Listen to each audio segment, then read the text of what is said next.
I mean, really. Let's jump in here real quick. For Saturday. What's up, big fella? Oh, chilling. Keith, does last year's game kind of sit in the back of your head at all? 52-17. You had obviously a rough time at times, I guess, last year. Does that sit in your head at all before this game Saturday? Not really. It's a new season. They have new players. We have new players. So not really. How do you think you're a different quarterback than the guy that we saw in that game in Tucson? Just not forcing things. Not forcing a lot of things this year. Just taking what the defense gives me and just completing more balls. Yeah. And Keith, we were talking earlier about the importance of going 4-0 in September. Did you guys think about that at all? I mean, maybe look at the schedule starting in October and think that was a big goal for you guys to go 4-0 this month? Not really. We was just taking it one day at a time. We knew we had a big game in Boise, and we had to get past them before we could even have thoughts like that. So we pretty much been taking it one game at a time. I know it sounds a bit cliche, but I think it's true, and I think it stands true. How much confidence does this offense have right now? You guys are the top 5 in the nation in offense, putting up 600 yards a game here, 600 there, scoring points like they're free at times, I guess. But how much confidence is this offense playing with right now? I think we have a lot of confidence.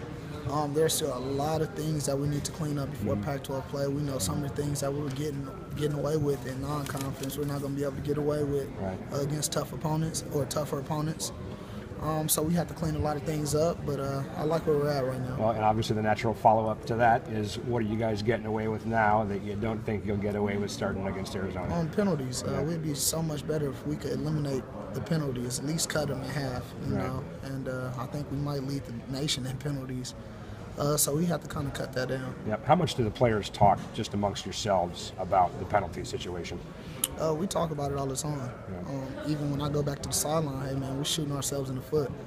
You know, so I just try to rally the guys and try to sustain long drives. Yep. And then obviously this is your 3rd game now at this new stadium. Have you guys talked at all about the importance of winning every game in Husky Stadium? I don't think we really have to talk about it. Yeah. We understand that we have a pretty good record at home. We like to defend our home turf. And it's just a matter of us executing. Yeah, and then just the Arizona game itself, what are a couple of things about that defense that you see that really you need to work on for this game? Well, they're very physical, very talented in secondary, have pretty good front. We just have to be ready for whatever they throw at us. We're not sure. They have pretty much the same schemes as last year, but we have to be ready for anything. Thanks, man. Thank you. Hey, Keith, can you talk a little bit about the false starts? I'm kind of curious on, is that guys being overzealous? Is that your voice inflection? Are they trying to get off a little bit too soon? Was it a little bit of Idaho State? I mean, there's a lot of combinations, but is that anything to do with your cadence count at all? Not really. Some of the guys are saying that they hear me. Some of the guys saying that they can't hear me. So it's just a matter of communicating better.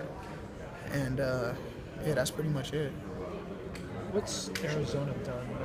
It's not so much in Equator 2 years, but the last 2 times you went down to Tucson, they got you pretty good in the face. Sorry to bring it up, but what is it about those games that was different than all the others? I'm not sure. I think we had a different team last year than we do this year. I think the focus might have been off. There's a lot of things that you could probably point to. But I think we didn't execute. When it all comes down to it, we didn't execute. I didn't execute. I didn't do a good job of leading the guys, and it resulted in big-time blowouts. Was that one of the more frustrating games last year? Yeah, it was.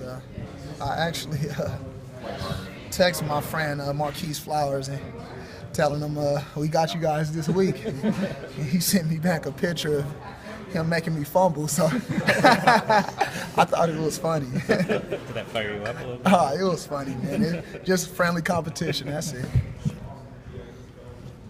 I don't know if the question was already asked, I apologize, we got here late, but just the start of Pac-12 play and how fired up you guys are for getting the conference going. It's exciting. I think every week it's exciting. We're going to treat it just like another game.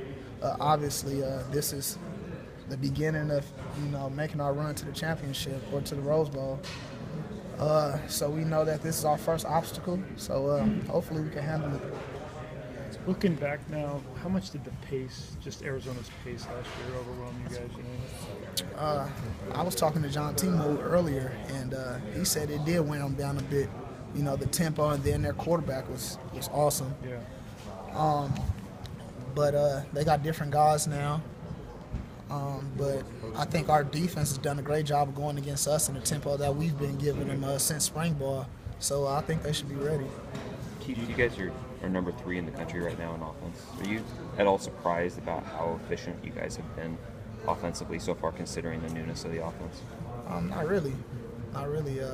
Even throughout the spring, throughout fall camp, we've had a lot of explosive plays. We were averaging almost 22, 23 explosive plays a practice, and we were running maybe close to 100 plays a practice. So I knew that we had an explosive team. So it's just fun to kind of play against other people to see how explosive we really are.